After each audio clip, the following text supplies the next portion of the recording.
Welcome you all at Spread the Islam channel.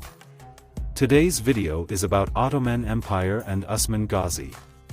Let's head over to it. इल्लामा Iqbal ने फरमाया था,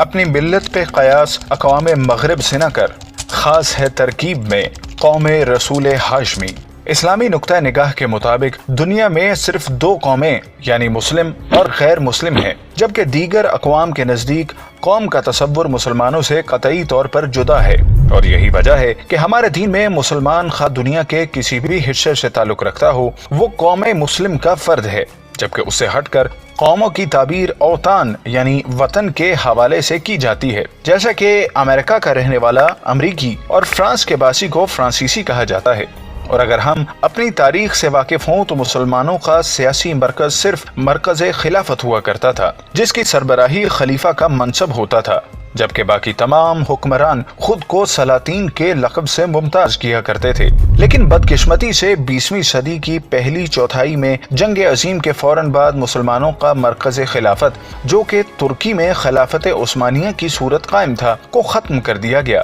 जिससे उम्मत की यगानगत पर क्या असरात मुरतब हुए से क़त नज़र आज की इस सिरे नज़र वीडियो के लिए हम खिलाफत उस्मानिया के आखिरी ताजदार को मौज़ूए सुख़न बनाएंगे, ताकि ये अंदाज़ा हो जाए कि जब उम्मत के उमरा किरदार से बेगाना हो जाएं तो उनका अपना अंजाम कितना बेवकार और उनकी सजा सदियों तक पूरी मिल्लत को बर्दाश्त करना पड़ती है। नाजरीन, कहा जाए तो सल्तनत उस्मानिया दरअसल बादशाहत में तब्दील हो चुकी थी और तुर्क खलफा सलातीन के रहमो करम पर थे और उनके अंदर से रूह जहाद निकल जाने के बाद मादा परस्ती का गलबा हो चुका था। लेकिन इसके बावजूद ये भरम एक तवील अरसे तक कायम रहा, मगर जब पहली जंग अजीम का आगाज हुआ तो उस वक्त दौलत उस्मानिया भी ये भरम गंवा बैठी। नाजरीन गरामी, अगर हम एक दफा पीछे मुड़कर देखें तो अंदाजा होता है कि बज़ाहिर ये बराए नाम हुकूमत भी इतनी ताकतवर थी कि जब अमेरिका के जहाज मराको के इलाके से गुजरते और उन्हें बहरी कज़ाक अपना निशाना बना लिया करते तो उस वक्त अमेरिका ने उस्मानी खलीफा से बाकायदा दरखास्त की थी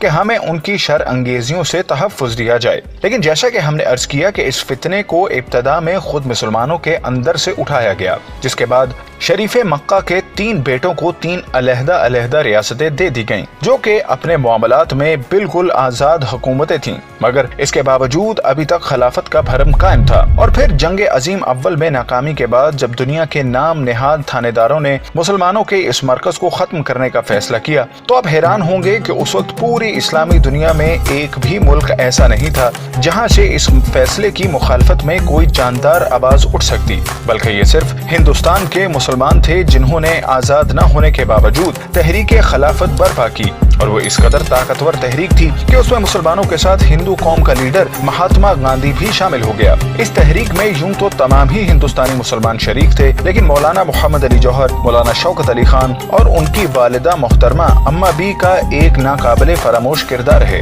ये वो अहद था जब हिंदुस्तान के तूलो अर्ज में ये नारा गूंज रहा था, बोले अम्मा मोहम्मद अली से, जान बेटा खिलाफत पर दे दो। लेकिन अफसोस बाकी उम्मत की बेहिसी की वजह से मुसलमानों का ये मरकज खत्म हो गया। जंग अजीम के खात्मे के बाद बगदाद और फलस्तीन पर अंग्रेजों के कब्जे के अलावा सल्तनत के और भी कई इलाके इत्तेहादी कुव्वतों के कब्जे में जा चुके थे, जिसके बाद 1920 में एक कॉन्फ्रेंस के जरिए शाम पर फ्रांस और फलस्तीन पर बरतानिया के तसल्लुत को तस्लीम कर लिया गया, जबकि सुल्तान ने एक मुआहदे में हज्जाज की सल्तनत को भी आज़ाद रियासत तस्लीम कर लिया, जो कि तुर्क कौम परस्तों के नजदीक एक नाकाबिले तिलाफी गुनाह था। जिसके बाद 23 अप्रैल 1920 को अनकारा में मुस्तफ़ा कमाल पाशा की सरबराही में तर्क मिल्लत मजलिस आलमी का ऐलान कर दिया, जिसने थोड़े ही अरसे के बाद आखिरी खलीफा वहीदुद्दीन को तख्त से उतार कर आरजी आइन नाफिज कर दिया, जबकि बाद अज़ां उसे एक नापसंदीदा शख्सियत करार देकर मुल्क बदर कर दिया गया। और फिर